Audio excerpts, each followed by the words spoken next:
Construction began March of 2023. Had 2 months of demolitions, very, very large splash pools that had to be removed with ride troughs. We spent much of March and April removing that concrete. Kind of worked out good that our construction began when the weather turned. We had a really solid, I think it was 6 weeks or so of dry weather that we were able to really jump out ahead schedule-wise.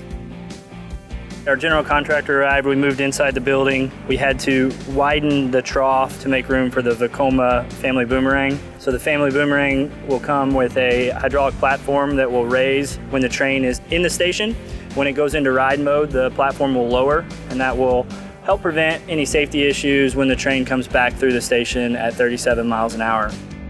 The general contractor then jumped outside in the month of June and July to begin all of our curb work, preparing for our flat concrete work for our new midways.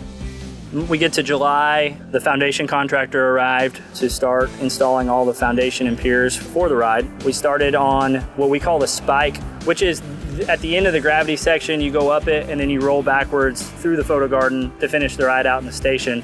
We have about a month until foundations are supposed to be completed. The reason for that timing is that'll give us a solid 45 days prior to track arriving at the end of October for our concrete to come at full strength for track installation. They've been able to rough in and frame 95% of the entire building, both conditioned and unconditioned. It's exciting for me because we've been talking about this through renderings for over a year. Now we're starting to see it actually take life. Today's a very exciting day for me. We're starting the foundations for the sculptures. We've got a deadline of this fall to have all of our concrete completed out in what we're calling the photo garden area. Outside, we've got a wrap-up date of October 1 for our concrete. Inside the building, in the unconditioned space, we also have an October completion prior to our ride installers getting here so that we can kind of give them a building that's somewhat complete.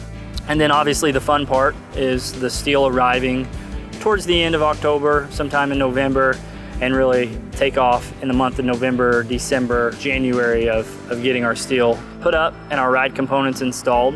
Hoping to get plenty of ride time in and get the ride fine-tuned for guests riding in May.